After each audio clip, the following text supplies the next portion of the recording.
감사합니다. 같이 잠깐 기도하고 말씀 생각하십시다. 하나님 아버지, 우리의 기도와 찬양을 받으시고 또 이 시간 말씀을 주셔서 부족한 종이 하나님의 말씀, 성경 말씀의 한 부분을 조금 해석하고 또 거기에 담긴 하나님의 진리와 교훈을 전하게 하여 주시고, 이것이 하나님의 영광을 위하고 하나님의 선한 뜻을 이루는 일이 되게 하여 주옵소서. 종의 연약을 감추시고 주의 은혜로 말씀을 전하는 도구가 되게만 하여 주옵소서. 예수님의 이름으로 기도하옵나이다. 아멘. 아멘. 본문은 그랄 왕 아비멜렉과 아브라함이 서로 언약을 맺은 이야기입니다. 이것은 평범한 사건처럼 보입니다. 이 평범하게 보이는 사건이 우리에게 주는 하나님의 진리와 교훈을 살펴보십니다. 22절 다시 보십니다. 창세기 21장 22절 말씀. 때에 아비멜렉과 그 군대 장관 비골이 아브라함에게 말하여 가로되 네가 무슨 일을 하든지 하나님이 너와 함께 계시도다.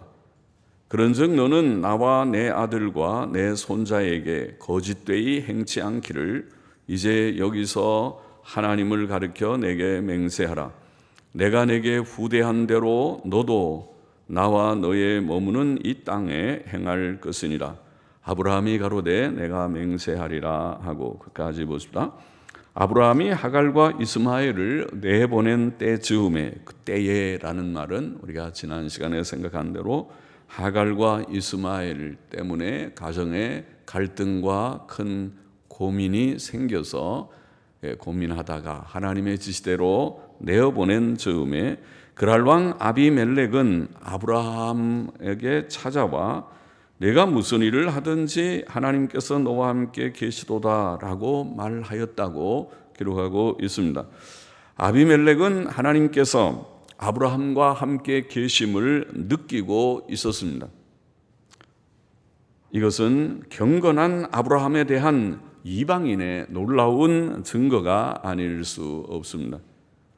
그랄 왕인 이방인 아비멜렉까지도 하나님께서 아브라함과 함께 계심을 느낄 수 있었던 것입니다.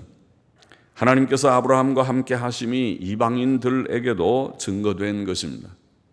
그렇죠? 평범하지만 않죠. 놀라운 일이구나. 아브라함에게 하나님이 늘 함께 하시는 것이 이방인에게도 드러나게 증거되었구나.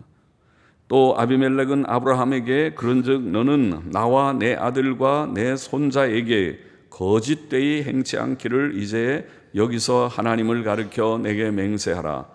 내가 내게 후대한 대로 너도 나와 너의 머무는 이 땅에 행할 것이니라. 그렇게 말했습니다. 그는 아브라함에게 서로 해치지 않기를 맹세하는 언약을 맺자고 제안한 것입니다. 환경적으로 불안하였을 아브라함에게 이런 언약은 더 나은 안정을 줄 수 있는 기회라고 보였습니다. 아브라함이 오히려 그런 제안을 할 수도 있었을 터인데, 그러나 상대가 그런 제안을 해왔던 것입니다. 아브라함은 하나님의 인도하심 속에서 아비멜렉의 제안을 즐거이 받아들였을 것입니다. 역사상 신앙의 열조들은 하나님과 동행하였고 하나님과 함께 하심을 체험하였고 주위의 사람들에게도 그것을 증거하였습니다. 아브라함이 우리가 읽은 바와 같이 그러하였습니다.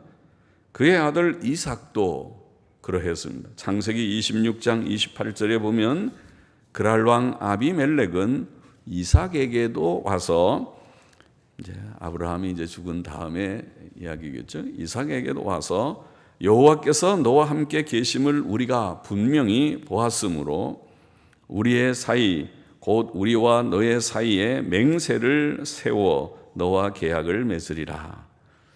그들은 이제 이렇게 국가 간의 조약과 같은 것이죠. 이게 계약을 맺을 때 맹세하면서 맺는. 그들이 하나님을 바르게 잘 알지는 못하지만은 막연하게나마 하나님의 이름을 부르면서 맹세로 계약을 맺습니다. 그러면 누구 한쪽이 그 조약, 그 계약을 어기면 천벌을 받을 것이라는 거죠. 하나님께서 우리가 하나님의 이름으로 맹세했으니까 하나님께서 벌을 내리실 것이다. 그런 의식이 그들에게 있었습니다. 아직 하나님에 대한 지식이 완전치 못한 이방 세계에도 막연하지만은 신의식, 신에 대한, 하나님에 대한 지식이 사실은 모든 사람에게 다 있습니다. 전쟁 때에는 무신론자가 없다고 하죠. 총탄이 막 날라올 때는 아이고 하나님 나 살려주십시오. 언제 하나님 믿었다고 하나님께 기도하는 유신론자가 다 된다는 그런 말이 있습니다. 사람 속에는 신의식, 하나님에 대한 어떤 의식이 본유적으로 심어져 있다고 볼 수 있습니다. 자, 이삭도 그러한 일이 있었고 요셉도 그러했습니다. 창세기 39장 3절에 보면 요셉이 애굽의 시위대장 보디발의 집에 종으로 팔려가 생활하고 있었을 때 그 주인 보디발은 하나님께서 요셉과 함께 하심을 보며 하나님께서 그의 범사에 형통케 하심을 보았더라. 그렇게 성경은 기록합니다. 그래서 주인이 가만히 보니까 요셉이 보통 젊은이가 아니고 하나님을 경외하는데 하나님이 그와 함께 하시고 또 하나님이 요셉이 하는 모든 일들에 복을 주셔서 잘 되는, 형통케 되는 것을 보고 참 신기하다. 그렇게 느꼈다고 성경은 기록하고 있습니다. 다니엘도 그러했습니다. 다니엘 4장 8절에 보면 다니엘은 유다 나라가 멸망하고 포로로 다 잡혀갔던 여호야김이라는 왕 때에 포로로 잡혀간 소년 중에 한 사람이 아니었습니까? 그런데 느부갓네살 왕은 여기에 다니엘에 대해서 말하기를 그의 안에 거룩한 신의 영이 있도다 하고 그렇게 증거합니다. 다니엘은 보통 사람이 아니구나. 하나님의 영이 그와 함께하는, 하나님이 함께하는 젊은이로구나, 사람이로구나. 그렇게 다니엘을 증거하였습니다.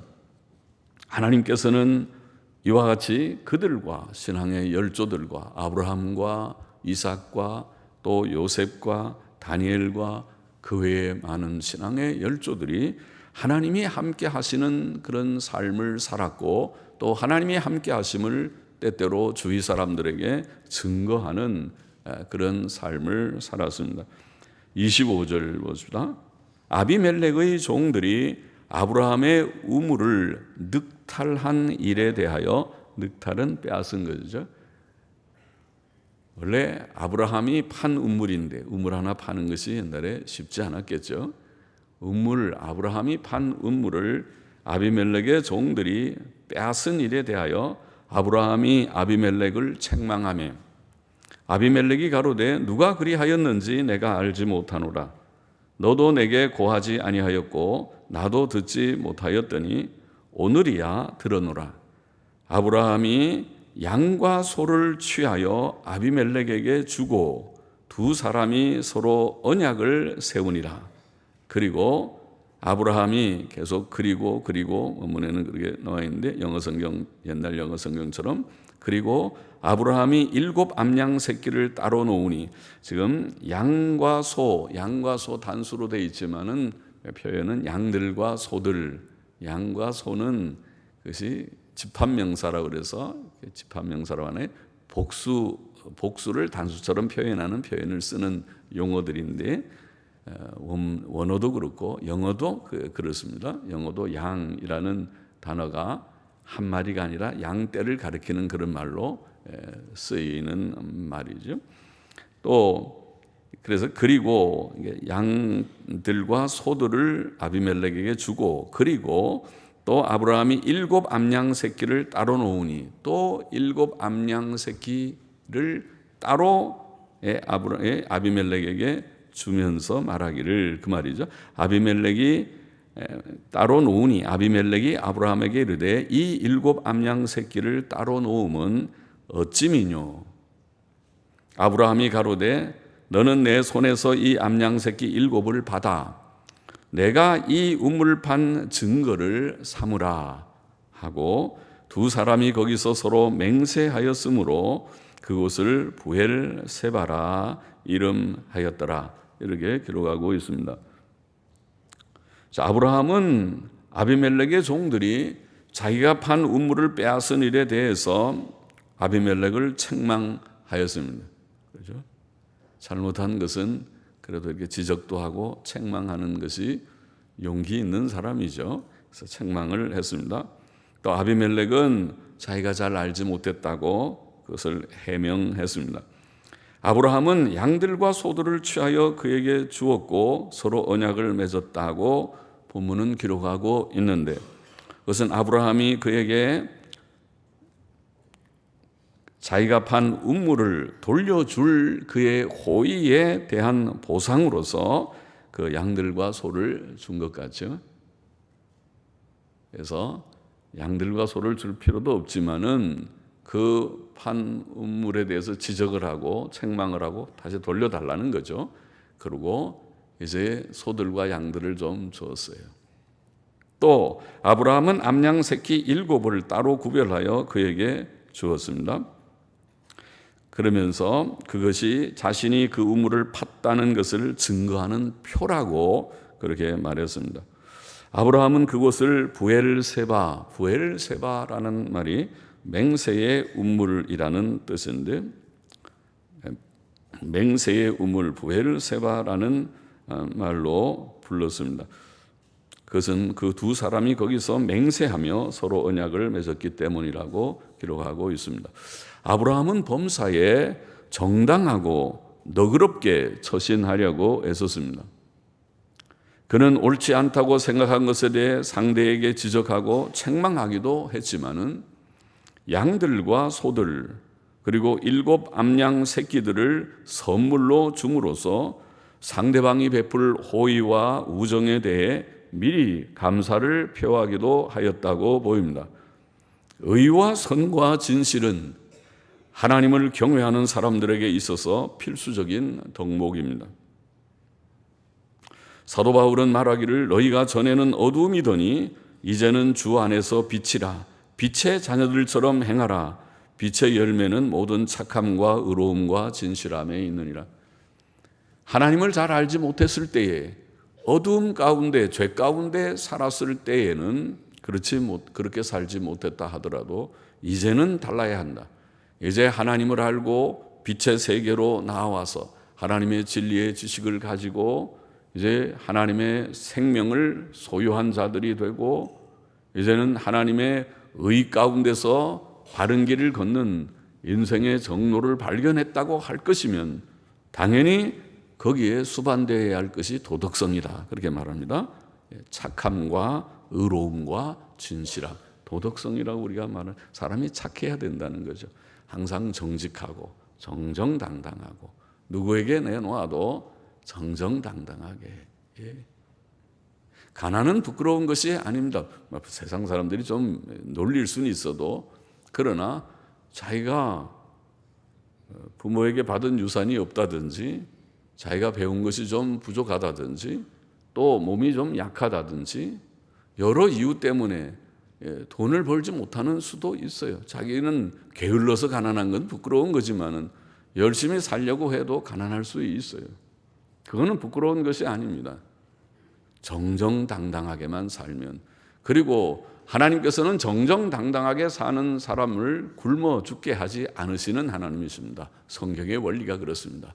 하나님의 나라와 그 의를 구하면 하나님께서 일용할 양식을 주신다고 약속하셨습니다. 사람의 사람다운 것은 정직하게 살고 정정당당하게 살고 그 다음에 착해야 돼요. 마음가짐이. 함부로 남 막 비방하고 욕하지 않고 이해하려고 하고 좀 참아주려고 하고 또 베풀려고 하고 할 수 있는 대로 나누려고 하고 그게 착한 마음이죠. 우리가 착하다는 건 다 알아요. 선하다는 것이 무엇인지 다 알아요. 그리고 선하지 않은 것이 무엇인지도 다 알아요. 사람이 하나님을 알지 못할 때에는 사람이 정직하지 않고 아주 의롭고 모든 걸 원리 원칙대로 사는 그런 것이 흐리멍덩해요. 그죠? 이게 자기에게 유익하면은 못할 일이 없고 그렇게 되는 거예요.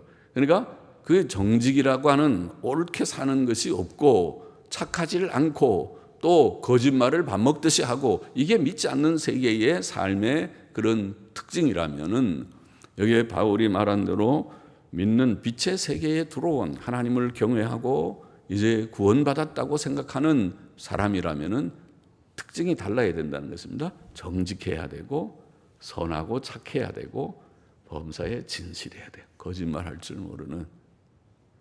두 명이 완전히 다르죠. 여러분은 어느 세계에 있습니까? 이 세계에 있지 않기를 어디 원합니다. 이건 구원받지 못한 세계예요. 어두운 세계예요. 하나님 없는 세계예요. 그런데 예수 믿는다고 하는 교회 안에 드나드는 사람들 중에 이런 사람들이 때때로 있을 수 있습니다. 우리는 그렇게 되지 않기를 원합니다. 이렇게 되기를 원합니다. 내가 과거에는 부족했습니다. 인정합니다. 과거에는 내가 진리를 몰랐고 하나님을 몰라서 내가 땅에 헛된 것들 때문에 이렇게 도덕성을 내가 버리고 살았습니다. 그러나 지금은 아닙니다. 이제 하나님을 안 이후에 나는 바로 살려고 내가 아까 말하지만은 가난할지는 몰라도 내가 배운 것이 없고 가진 것이 없고 내 몸이 그렇게 건강해서 막 일이라도 하면서 무슨 일이라도 요새 구전일 기술이라도 배우면은 요새는 기술을 안 배운다고 하더라고요. 언제는 한번 여기 앞에 우리 그 차들이 지나다니면서 우리 그 분원 입구에 가드레일 같은 겁니까? 스탠 그걸 갖다 꽉 누가 치고 그냥 가버려서 그거 고치는데 돈이 들잖아요, 많이. 그걸 고치는데 와서 그 고치는 그 분이 그것이 다 비싸거든요. 그런 기술자들도 아마 하루 일당이 15만 원, 20만 원 될 거예요.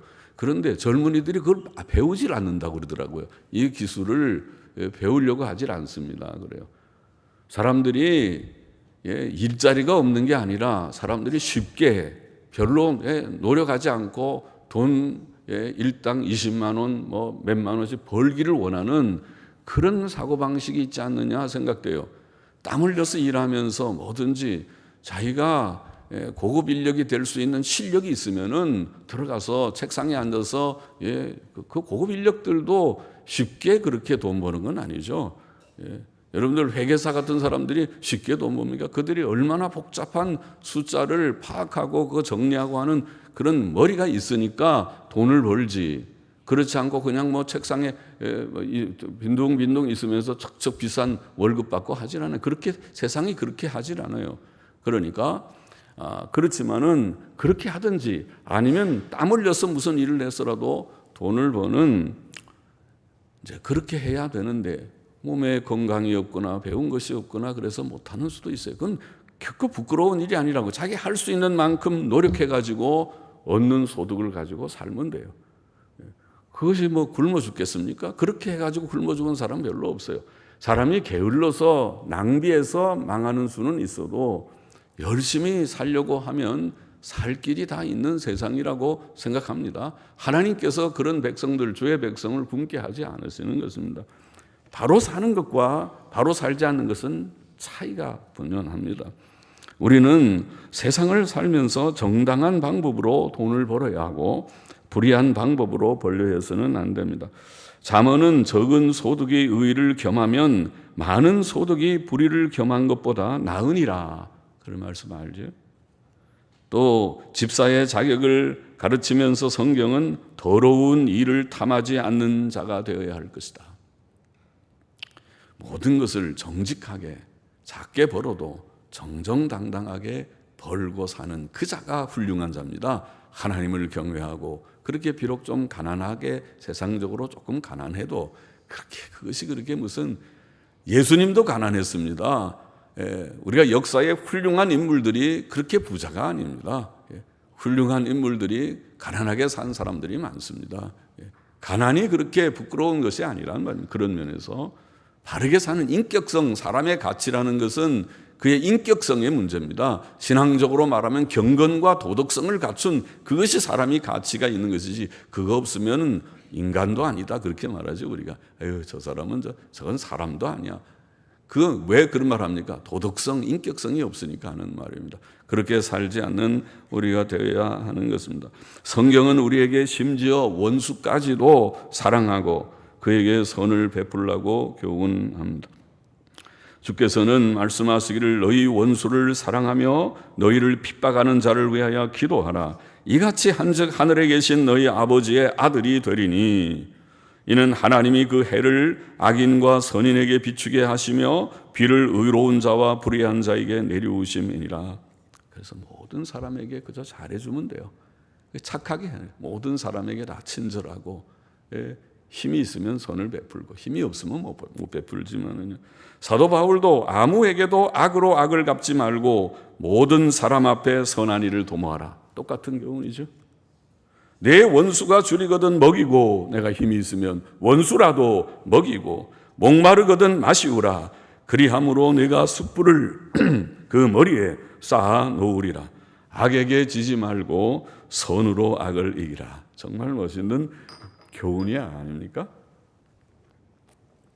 세상 사람들은 죽었다 깨어나도 그런 교훈이 뭔지를 모를지 몰라도 주님께서는 성경에 주신 이 교훈들은 그렇게 끝까지 선으로 악을 이기라, 그런 교훈을 하고 있는 것입니다.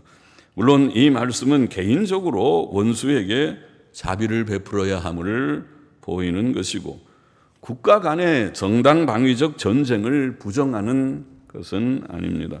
32절 보십니다. 그들이 브엘세바에서 언약을 세우매 아비멜렉과 그 군대 장관 비골은 떠나 블레셋 족속의 땅으로 돌아갔고 아브라함은 브엘세바에 에셀나무를 심고 거기서 영생하시는 하나님 여호와의 이름을 불렀으며 그가 블레셋 족속의 땅에서 여러 날을 지내었더라.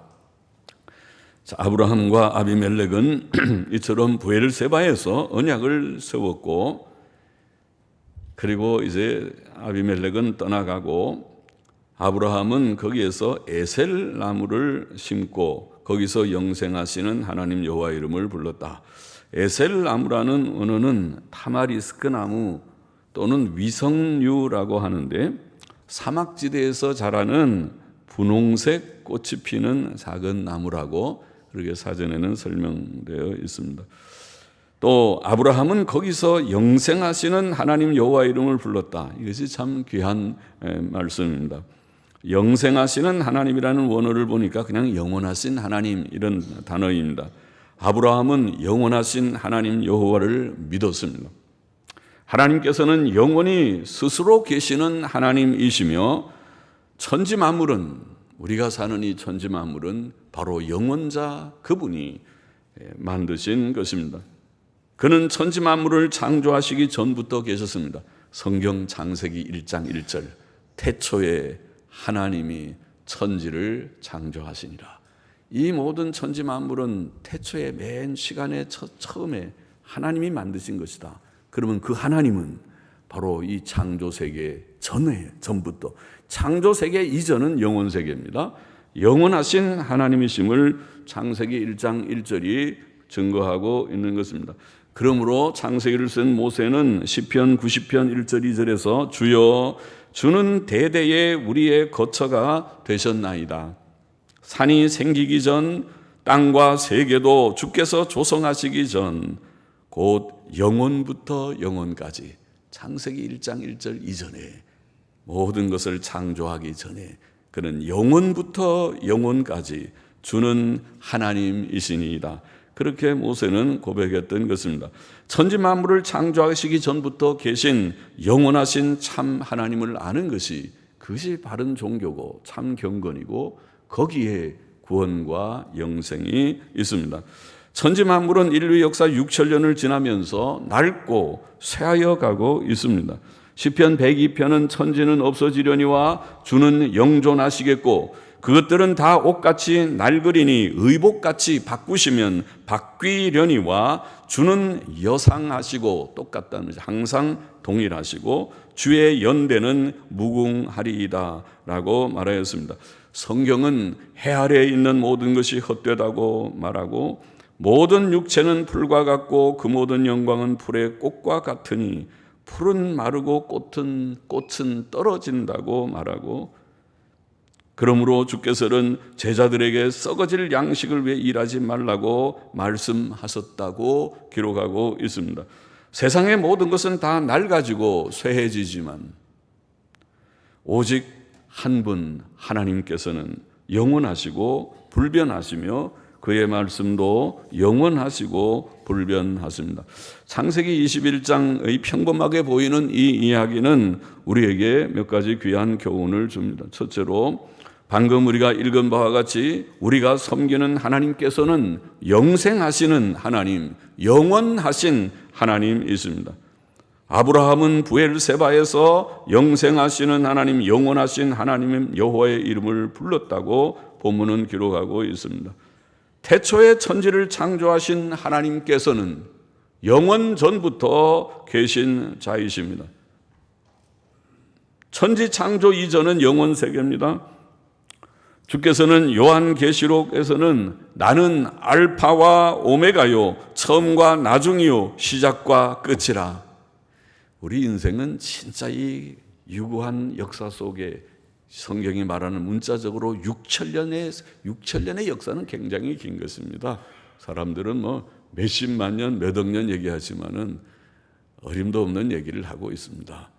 인류가 가지고 있는 문헌들, 역사적인 기록물은 몇천 년 올라가지도 않습니다. 6천 년 전 거는 아예 없습니다. 많아봐야 주전 한 2, 3천 년에 2천 년, 1500년, 2000년쯤 될까요? 아브라함 시대쯤의 역사는 기록물이 있습니다. 그 정도에 불과합니다. 그런데 이 긴 역사의 흐름 속에서 우리는 작은 점과 같은 한 시점에 살고 있습니다.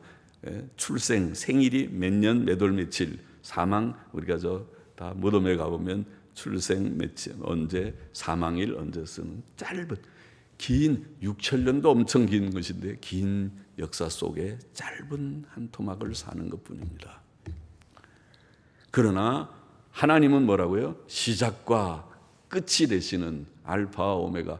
우리는 역사의 시작도, 지구의 시작도, 인류의 시작도, 그리고 역사의 종말도 알지 못하는 짧은 인생을 살다 가는 존재이지만은 역사의 시작과 끝은 그분의 손에 있습니다. 그는 하나님, 영원하신 하나님, 그는 시작과 끝이 되시는 하나님이시다.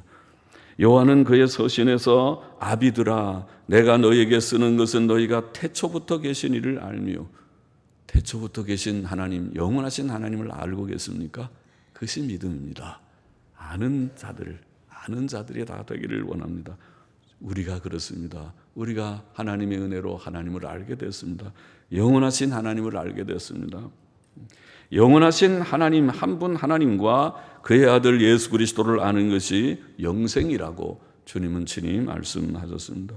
우리는 그 하나님, 영원하신 그 하나님과 예수 그리스도를 믿고 섬기는 자들이 되어야 하겠습니다. 둘째로, 우리는 오늘 본문에서 하나님께서 우리와 함께 하심을 아브라함처럼, 또 이삭처럼, 또 요셉처럼, 다니엘과 세 친구들처럼 우리 주위에 증거하는 자가 되기를 원합니다. 그랄왕 아비멜렉은 아브라함에게 네가 무슨 일을 하든지 하나님이 너와 함께 계시도다. 세상에 한두 가지 일이 아니라 내가 하는 일을 가만히 보니까 무슨 일을 하든지 하나님이 너와 함께 계시는구나. 할렐루야. 그렇게 되기를 원합니다. 우리가 부족하지만은 우리들이 하나님을 정말 경외하는 자들이 돼야죠. 하나님 경외하고 말씀과 기도로 살고 하나님의 교훈대로 살아보려고 애쓰는 것은 우리의 몫이고, 그건 당연히 우리가 해야 될 일이고, 참 신자라면, 빛의 사람들이라면 그렇게 살아야 되고, 그렇게 살 때에 하나님께서 우리의 삶을 우리 주위의 사람들이 보고 저 사람 참 신기한 사람이다. 하나님이 저들과 함께 하시는 자들이로구나. 그런 증거가 있기를 원합니다. 우리의 삶이 그렇게 되기를 원합니다. 셋째로, 우리는 특별히 오늘 사건이 평범한 사건 속에서 선하고 너그러운 삶을 아브라함의 경우를 통해서 배워야 하겠습니다. 성경의 모든 사람들이 다 그러하지요. 성경의 교훈이 그러하죠. 아브라함은 그랄 사람들이 음부를 빼앗을 때 그와 한번 싸우자고, 나도 우리 집 사람들 한 몇백 명 있으니까 한바탕 붙어보자, 그러고 그렇게 한 것 같지 않습니다. 빼앗기니까 그냥 빼앗겼는데 나중에 이제 기회가 돼서 그들의 그랄 사람들의 우두머리인 아비멜렉을 만나게 됐을 때 책망을 하고, 당신들 왜 그렇게 빼앗아 갔느냐, 그거 다시 돌려줘라, 그렇게 할 수 있었던 것이죠. 너그러운 그런 마음이 싸움을 싸우지 않는, 할 수 있는 대로 안 싸우는 것이 좋은 것이죠. 안 싸우고 너그러운 마음을 갖는 것이 좋고, 또 그 이 시점에 책망은 하지만은 아브라함이 어떻게 했습니까? 소들과 양들을 주었어요. 성경이 그냥 주었다 되지만은 일종의 선물 비슷하게 그들에게, 그들이 또 우물 빼앗아 놓고 다시 달라고 그러니까 주면서 투덜대고 또 속에 좋지 않은 그런 마음을 아마 가질까 봐 그랬는지 소들과 양들을 주고, 또 거기에 더해서 7 암양 새끼 7마리도 주었다. 그것은 그들의 감정을 부드럽게 하는 선한 행위이었다고 보입니다. 하나님의 뜻은 모름지기 하나님께서 우리 인생들에게, 우리 성도들에게 요구하시는 것은 착한 사람이 되라는 것입니다. 아까 말한 도덕성 얘기했죠. 정직하고 선하고 진실한 빛의 사람들이 된다. 그러면 살아요. 죽지 않아요. 사람들이 하나님 앞에서 바로 살지 않으니까 하나님이 복을 주시려고 해도 복 줄 수가 없잖아요. 어떻게 복을 주겠어요? 하나님을 경외하고 도덕성 있게 바로 살아보세요. 그러면은 하나님 만복의 근원이신 하나님께서 내가 누구에게 복을 줄까 하고 두루 살피다가 저자가, 정말 하나님 경외하고 바로 살려고 몸부림하는 저자가 바로 내가 복을 줄 대상이다, 그렇게 생각하고 복을 주지 않겠어요? 우리가 하나님이라도 아마 그쯤 생각될 거예요. 우리 하나님은 그러시다고요. 전심으로 정말 하나님을 진지하게 믿고 따르는 자들에게 복되게 하실 것을 믿습니다. 선한 마음을 갖는 것이 하나님의 뜻입니다. 아모스 5장 14절에 보면은 그들이 얼마나 악했으면 하나님께서 말하기를 너희는 살기 위하여 선을 구하고 악을 구하지 말지어다. 우리가 정말 살기를 원합니까? 영원한 생명을 누리기를 원합니까? 그렇게 살아야 될 것입니다. 하나님께서 우리를 구원하신 목적은 디도서 2장 14절 잘 알죠. 우리를 죄에서 구원하여 깨끗하게 하신 목적은 선한 일에 열심하는 친백성이 되게 하시기 위함이라. 우리가 예수님 믿고 천국과 영생에 들어갈 줄을 믿습니다. 그런데 구원받은 사람은 세상에서도 착한 사람이 되어야 됩니다. 예수쟁이들은 천국 하면서도 땅에서는 이기적이고 착하지 않다, 그런 말을 듣는다면 그는 예수님 잘못 믿은 것일 것입니다. 정말 바르게 성경을 바로 깨닫고 믿었다면 그런 것이 아닙니다. 우리가 내세를 정말 바라는 자는 땅 위에 썩어질 것에 연연하지 않고 너그럽게 나누고 또 선을 베풀며 살아갈 것입니다. 기도하십시다. 하나님, 영원하신 하나님을 참으로 믿고 따르는 생명 있는 자들이 되게 하옵소서. 오늘도 예수님 알지 못하는 자들이 혹 있으면, 하나님 알지 못하는 자들이 혹 있으면 영원하신 하나님과 그의 보내신 구주 예수 그리스도를 깨닫고 영접하고 구원을 받게 하여 주시옵소서. 아버지, 또 하나님께서 우리와 함께 하심을 우리의 삶 속에서 증거하는 자들이 되기를 심히 원합니다.